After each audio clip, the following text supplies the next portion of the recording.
पितरों की 3 बेटियां, तीनों से गलती हो गई। आप शिव मंदिर में जाएं, कोई गलती ना हो, जल चढ़ाएं, मना नहीं, छींटा ना लगे, धीरे धीरे चढ़ाइए। और एक बात अच्छे से ध्यान में रखिएगा, शिव मंदिर से जब भी वापिस आए, जल चढ़ाकर अपना फर्ज पूरा अदा कर। फर्ज से मतलब जब शिव मंदिर से वापिस आए, जो पत्ती, बेलपत्री, फूल शिव जी पे चढ़े थे वो नीचे शिवलिंग पे से नीचे गिर गए हों। एक शिवलिंग रखा है, लाना मिट्टी वाला, लाइए जरा उठा के। अब छत्तीसगढ़ में कथा चल रही, थोड़ा ध्यान से सुन लोगे एकांतेश्वर शिवलिंग का पूरा वृत्तांत। तो आप लोग जो पशुपति व्रत कर रहे हो या कोई भी उपास करते हो, कई लोग कहते हैं हमने करा नहीं हुआ। क्यों नहीं हुआ? उसमें हमारी गलतियों को हमें छाट। ये देखिए,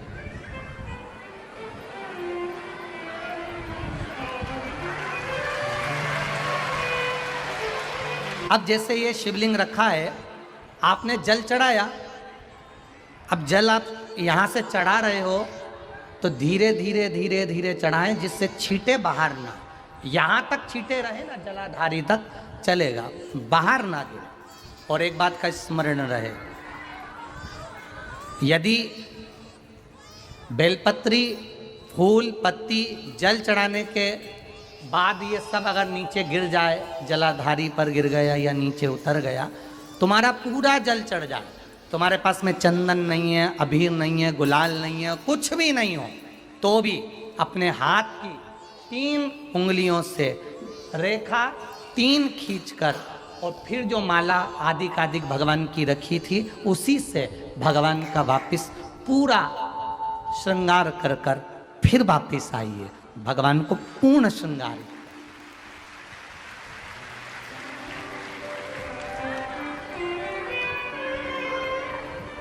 भगवान का पूर्ण श्रृंगार कर कर आइए। कई लोग जल चढ़ाने के बाद में भगवान का जो फूल पत्ती नीचे रखी रहती है, आप, हम ये नहीं कह रहे कि आप अपने घर से लेकर जाओ, आपके पास में कुछ नहीं, 1 लोटा जल चढ़ाओ, जल चढ़ाया, जो फूल पत्ती नीचे रखी हुई है उसी को उठाकर उसको रखकर उसी फूल से भगवान का खूब सुंदर भगवान का कर कर फिर आइए। क्यों? शिव का जब हम श्रृंगार कर कर आते हैं, माता पार्वती जी ने देव अधिदेव महादेव का श्रृंगार किया है, आप लोगों के स्मरण में होगा। राम जी ने माता जानकी का श्रृंगार किया है। रामचरित सुनिए कथा, रामायण सुनिए, आप लोगों ने रामायण सुनी होगी, तो उसमें माता बैठी हैं शिला के ऊपर और भगवान राम उनका श्रृंगार कर रहे हैं। एक कौवा आता है, वो चोंच मार कर जाता है, ये सारा वृत्तांत आप लोगों ने श्रवण किया है। तो राम जी माता सीता का श्रृंगार करते हैं, भगवान कृष्ण राधा जी का श्रृंगार करते हैं।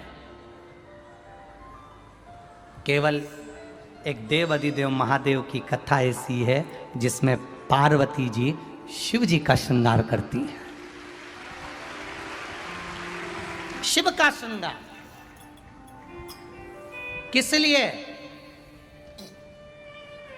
क्यों? कहा जल चढ़ाने के बाद वहीं पर पड़ी हुई पत्ती से, फूल से, जो चढ़े हुए फूल हैं, चढ़ी हुई पत्ती है, चढ़ा हुआ निर्माल्य है, जो भी शिव जी का है, उसी को धोकर वापिस भगवान का श्रृंगार कर कर आना चाहिए। किस लिए? कि हे भोलेनाथ, जब मैं इस संसार सागर से जाऊं, अखंड सुहाग लेकर पूरी श्रृंगार कर कर इस धाम से जाऊं, ऐसी कृपा बना। जो पढ़ाओ, जो पढ़ो, चंदन नहीं है, हाथ से चंदन का स्मरण होना चाहिए। नहीं है हमारे पास लगाने को रोली, मौली, चंदन, जो भी आपके पास में है, अबीर, गुलाल नहीं, अपने मन का गुलाल लगाइए, अपने मन का ऐसे दिल से रिझाने का प्रयास। ले जा बाबू, ले जा, दिल से चढ़ाइए। और जब भाव से, दिल से आप आनंद के साथ देव अधिदेव महादेव का आप पूजन करो, उसमें गलती ना हो। गलती है। देखिए, पितरों की 3 बेटियों को श्राप लग गया। श्राप क्या लगा? तुम्हें पृथ्वी पर जाना पड़ेगा, मृत्यु लोक में जाना पड़ेगा, और तुम्हें मृत्यु लोक में जन्म लेना पड़ेगा। मृत्यु लोक में जाना पड़ेगा और तुम्हें जन्म लेना पड़ेगा। अब दुख आ गया। पितरों की बेटियां, इन्होंने पूछा हमारा भी कल्याण हो और पितृलोक में जितने पितर आए उनका भी कल्याण हो। जो अधोगति में, जैसे हमारी गति बिगड़ी है, हम अभी युवान अवस्था में हैं, आपको चोट लगी, आपने हमको श्राप दिया, मान लो कोई अधोगति में प्राण छोड़कर चला जाता है, उसका उद्धार कैसे हो? सनकादि ऋषि से पूछ रही, आप कृपा करो, आप दया करो। सरसों का जो पुष्प होता है, सरसों का जो फूल होता है महाराज, अगर कोई व्यक्ति को किडनी या लीवर से जुड़ी हुई कोई तकलीफ होती है, या किसी व्यक्ति का एक्सीडेंट हो गया होता है और उसका कोई अंग रह गया हो, कोई शरीर का कोई भाग रह गया और वो काम नहीं कर रहा हो, जैसे किसी के पांव रह जाते हैं एक्सीडेंट के बाद, किसी का हाथ रह जाता है, या कोई अंग काम नहीं कर रहा हो, वहाँ ब्लड पहुँच नहीं रहा हो, वो जगह एकदम सुन्न हो गई हो, खाली पड़ गई हो, तो उसके लिए शिव महापुराण की कथा कहती है कि सरसों के पुष्प 11 शंकर जी के राइट भाग में, जहाँ शिव जी के गण दरवाजे के द्वारपाल मणिभद्र जिस जगह पर निवास करते हैं, कौन निवास करते हैं? मणिभद्र। शंकर जी के दरवाजे के द्वारपाल हैं मणिभद्र जी। तो मणिभद्र दरवाजे के द्वारपाल में राइट भाग में मणिभद्र जी विराजते हैं। मतलब राइट भाग कौन सा हुआ?